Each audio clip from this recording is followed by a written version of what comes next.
यार एक काम करो, अपने आप से ऑनेस्टली एक सवाल पूछो, तुमने एक्ने को कितनी बार ठीक किया है? मतलब क्रीम्स लगाई, फेस वॉश बदला, घर के नुस्खे भी ट्राई किए, हल्दी, नीम, एलोवेरा सब कुछ यूज किया और इंस्टाग्राम की टिप्स को भी फॉलो किया। किसी ने कहा ये खाओ, किसी ने कहा वो लगाओ और यहाँ तक कि तुमने कॉस्टली ट्रीटमेंट भी लिया। मतलब तुम डर्मेटोलॉजिस्ट के पास गए, पैसे लगाए, टाइम लगाया और तुम्हारा एक्ने ठीक भी हुआ, लेकिन सिर्फ कुछ टाइम के लिए। मतलब जैसे ही तुमने ट्रीटमेंट को बंद किया, एक्ने फिर से वापस आ गया। लेकिन तुमने हार नहीं मानी, तुमने ट्रीटमेंट फिर से लिया, एक्ने फिर से गायब हुआ। लेकिन जैसे ट्रीटमेंट बंद किया, एक्ने फिर से वापस आ गया और ये साइकिल टूटने का नाम ही नहीं ले रही है। जिसमें सबसे बड़ी गलती आप खुद कर रहे हो, क्योंकि भाई तुमने आज तक एक्ने के सिम्टम्स को दबाया है, एक्ने के रूट कोज को ठीक ही नहीं किया। इसीलिए आज की इस वीडियो में मैं तुम्हें वो बताऊंगा जो तुम्हारे डर्मेटोलॉजिस्ट ने भी तुम्हें क्लियरली नहीं बताया। मतलब एक्ने बार बार क्यों होते हैं, इन्हें हमेशा के लिए बंद कैसे किया जा सकता है, और वो एग्जैक्ट फार्मेसी प्रोडक्ट बताऊंगा जो सच में एक्ने खत्म करते हैं बिना किसी ब्रांड को प्रमोट किए, बिल्कुल सीधे और ऑनेस्ट तरीके से। लेकिन उससे पहले एक इंपॉर्टेंट सवाल पर चलते हैं जो लगभग सबके दिमाग में चल रहा होता है, लेकिन कोई क्लियरली नहीं बताता। आखिर एक्ने बार बार होते क्यों हैं? तो यार देखो, इसका जवाब बहुत सिंपल है, लेकिन ये तुम्हें सुनने में बड़ा अजीब फील हो सकता है। एक्ने बार बार इसलिए होता है क्योंकि तुमने हमेशा एक्ने के सिम्टम्स को दबाया है, उसके रूट कोज को कभी ठीक नहीं किया, जिसकी वजह से आपको बार बार एक्ने होते हैं। अब इसे ऐसे समझो, अगर तुम्हारे घर में बार बार पानी की लीकेज होती है और तुम हर बार वॉल पर नया पेंट करा देते हो, जिससे वॉल कुछ टाइम के लिए तो सुंदर दिखती है, लेकिन जो लीकेज हो रही थी वो तो परमानेंटली होती रहती है और कुछ महीनों बाद फिर से वही दाग आना स्टार्ट हो जाते हैं। मतलब तुमने प्रॉब्लम को सिर्फ ऊपर से ठीक किया, उसके रूट कोज को नहीं। और एक्ने के केस में बिल्कुल ऐसा ही होता है, क्योंकि जब तुम कोई क्रीम लगाते हो तो वो एक्ने को सिर्फ बाहर से ठीक करती है, लेकिन जो चीज एक्ने कर रही होती है वो बिल्कुल वैसी की वैसी ही रहती है, जिसमें hormonal imbalance, sebum over production, gut issues, गलत खाना या फिर स्ट्रेस जैसी कोई भी चीज हो सकती है। और जैसे ही तुम क्रीम लगाना बंद करते हो, वो अंदर की चीज फिर से सरफेस पर आ जाती है और अपने साथ एक्ने को भी ले आती है। और यही रीजन है कि ट्रीटमेंट बंद करने के बाद आपको बार बार एक्ने होते हैं। लेकिन भाई इसका परमानेंट सोल्यूशन भी किया जा सकता है, जिसके लिए हमें इन 3 चीजों पर काम करना पड़ता है। सबसे पहला है एक्ने का सही टाइप पहचानना, यानी जो आपको एक्ने हुआ है वो किस टाइप का हुआ है। दूसरा है रूट कोज आइडेंटिफाई करना, मतलब एक्ने हार्मोनल है,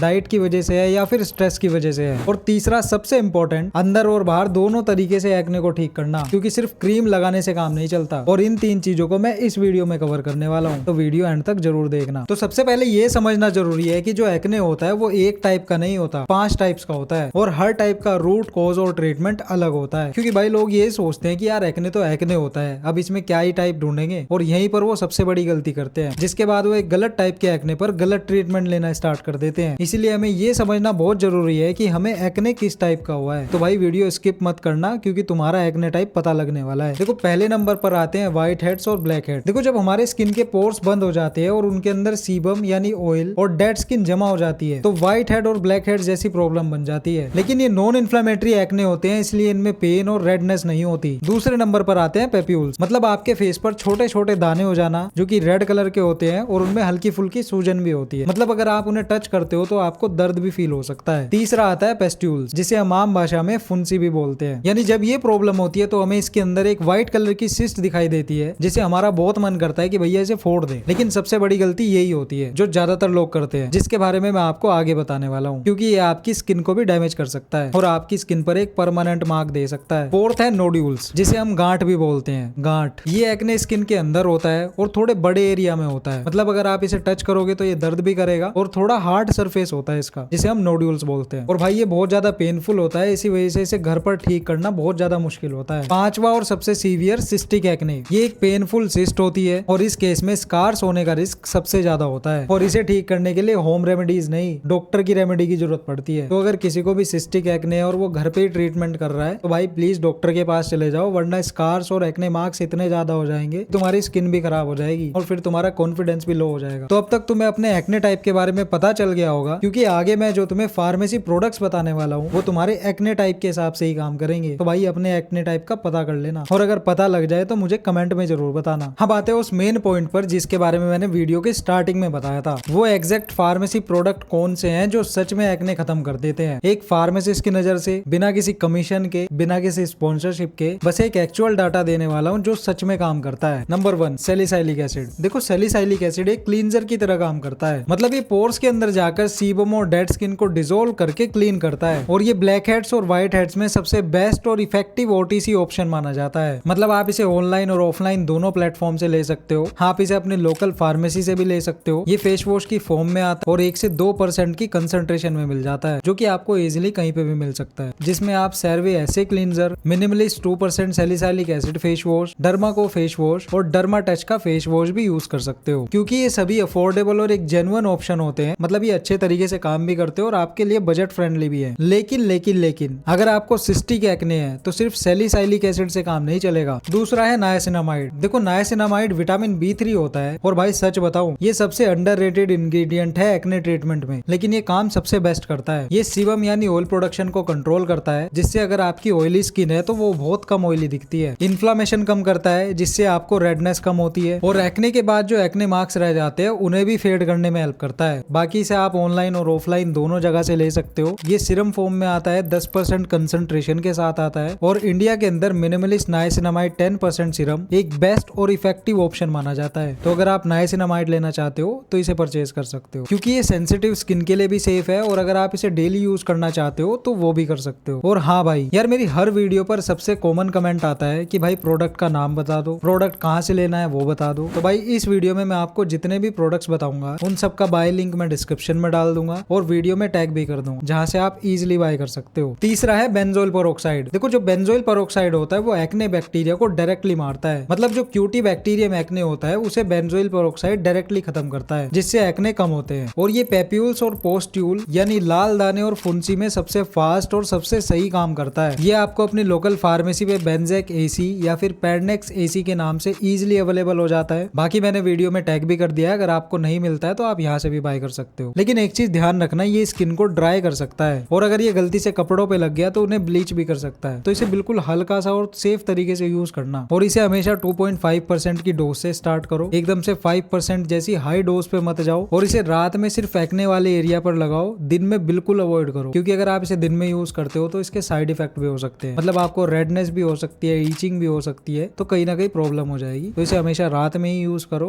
और एक्ने वाले एरिया पर ही यूज करो। फोर्थ है अडेप्लिन जेल, और भाई ये सबसे बड़ा गेम चेंजर है। मतलब ये वो इंग्रेडिएंट है जिसे डर्माटोलॉजिस्ट भी रिकमेंड करते हैं, लेकिन ज्यादातर लोगों को इसके बारे में पता ही नहीं है। देखो जो अडेप्लिन होता है वो सेल टर्नओवर को बढ़ाता है, जिससे पोर्स बंद नहीं होते। मतलब आपको व्हाइट हेड्स और ब्लैक हेड्स की प्रॉब्लम से बहुत राहत मिलती है, और ये एक्ने को भी जड़ से खत्म करने में हेल्प करता है। अडेप्लिन जेल आपको अपनी आसपास की किसी भी फार्मेसी में डेफ्रिन 0.1% जेल के नाम से इजीली अवेलेबल हो जाता है। इसे आप रात में सिर्फ एक्ने वाले एरिया पर यूज करो और बहुत ही कम अमाउंट में यूज करो। और एक बात याद रखो, जब भी आप कोई रेटिनोइड, AHA, BHA या फिर कोई अडेप्लिन जेल यूज करते हो, या फिर अगर आप बेंजोइल पेरोक्साइड भी यूज करते हो, तो स्टार्टिंग के 4 से 6 हफ्ते में आपको पर्जिंग देखने को मिल सकती है। मतलब आपको ऐसा लग सकता है कि भाई मेरा एक्ने तो और भी ज्यादा बढ़ गया, और कुछ लोग ये सोचकर घबरा कर ये चीज बंद कर देते हैं, लेकिन ये सबसे बड़ी गलती होती है। मतलब अगर आप इस ट्रीटमेंट को बीच में छोड़ देते हो तो कहीं ना कहीं आपको परमानेंट मार्क्स भी देखने को मिल सकते हैं। अब यार देखो, जब भी हम कोई सिंगल प्रोडक्ट यूज करते हैं तो वो हमें इतना इफेक्टिवली रिजल्ट नहीं दे पाता, क्योंकि हर एक प्रोडक्ट का अपना अलग अलग काम होता है। तो इसीलिए हमें ना एक प्रॉपर कॉम्बिनेशन में इन प्रोडक्ट्स को यूज करना पड़ता है, जिससे हमें एक इफेक्टिव और एक बेटर रिजल्ट मिल सके। तो मैं आपको अब वो कॉम्बिनेशन बताने वाला हूँ जो मैं खुद भी यूज करता हूँ जब मुझे एक्ने की प्रॉब्लम होती है, और कहीं ना कहीं मैं इसे डेली यूज भी करता हूँ। भाई देखो, मॉर्निंग में आपको हमेशा salicylic acid face wash use करना है। इसके बाद आपको 10% नाइसिनामाइड सीरम यूज करना है एक्ने वाले एरिया पर, और इन दोनों चीजों को यूज करने के बाद अपनी स्किन टाइप के हिसाब से एक जेल मॉइस्चराइजर जो कि नॉन स्टिकी हो, ज्यादा क्रीमी ना हो, आपको इरिटेट ना करे, वो मॉइस्चराइजर यूज करना है। इसके बाद आपको सबसे इंपॉर्टेंट स्टेप SPF 50 सनस्क्रीन हमेशा यूज करनी है। सनस्क्रीन आपको बहुत चीजों से प्रोटेक्ट करती है, और अगर आपको अपनी स्किन टाइप के बारे में नहीं पता है और आप अपने लिए एक सही सनस्क्रीन नहीं चूज कर पा रहे हो, तो यहाँ पर वीडियो का लिंक आ रहा होगा जिसमें कि मैंने डिटेल में बताया है कि आपके स्किन टाइप के हिसाब से कौन सी सनस्क्रीन बेस्ट है। ये वीडियो चेक कर लेना और अपने लिए एक सही सनस्क्रीन यूज कर लेना। मॉर्निंग रूटीन के बाद हम चलते हैं नाइट रूटीन पर। देखो, नाइट में आपको सेम फेस वॉश यूज करना है, यानी जो आप सैलिसाइलिक एसिड का फेस वॉश यूज कर रहे हो वही यूज करना है। उसके बाद आपको अडेप्लिन जेल यूज करना है जहाँ पे आपको एक्ने हुआ है, बहुत ही कम अमाउंट में, और जेल अप्लाई करने के बाद एक मॉइस्चराइजर को जरूर यूज करना है। अब भाई आपको ये सभी प्रोडक्ट फार्मेसी पर इजीली मिल जाते हैं, अफोर्डेबल है, बेस्ट है, और सही बताऊं मैं खुद भी यूज करता हूँ भाई। मतलब आपका 500 से 600 रुपए में बढ़िया काम हो जाता है। और अगर आपको सिस्टिक एक्ने या फिर बहुत ही ज्यादा सीवियर एक्ने है तो आपको डर्मेटोलॉजिस्ट के पास ही जाना चाहिए। अब बहुत सारे लोगों के मन में सवाल ये आ रहा होगा, भाई एक्ने तो ठीक हो गया, लेकिन जो एक्ने जाने के बाद डार्क स्पॉट और मार्क्स रह जाते हैं उनका क्या? तो भाई देखो यार, एक्ने मार्क्स और डार्क स्पॉट की प्रॉब्लम एक बहुत ज्यादा मेजर प्रॉब्लम है, क्योंकि मेरे कमेंट बॉक्स में भी ये सवाल सबसे ज्यादा पूछा जाता है। और सच बताओ तो ये एक बड़ा टॉपिक है। मतलब आपको मैं इस वीडियो में डिटेल में नहीं बता पाऊंगा, लेकिन अगर आपको इस टॉपिक पर एक डिटेल वीडियो चाहिए जिसमें कि मैं आपको बताऊं इसका सही ट्रीटमेंट क्या है जो कि आपके लिए बजट फ्रेंडली भी हो और अफोर्डेबल भी हो। तो कमेंट में पिगमेंटेशन लिख देना, क्योंकि नेक्स्ट मंथ मैं इस टॉपिक को कवर करने वाला हूँ डिटेल में। लेकिन अगर इस वीडियो पर एक हफ्ते के अंदर 100 से ज्यादा पिगमेंटेशन के कमेंट्स आते हैं, मैं इसी महीने में इस टॉपिक को कवर कर लूंगा। अब आपके हाथ में भैया करवाना है तो करवा लो। बाकी अगर ये वीडियो आपके थोड़ी सी भी काम आई हो, मतलब आपको अपने एक्ने टाइप के बारे में पता चला हो, आपको सही ट्रीटमेंट मिल गया हो, तो भाई एक काम बिल्कुल अभी अभी कर देना, कमेंट में अपना एक्ने टाइप बता देना। और अगर कोई डाउट हो या फिर कोई चीज रह गई हो जो मुझे बतानी चाहिए थी, जो मैं इस वीडियो में नहीं बता पाया,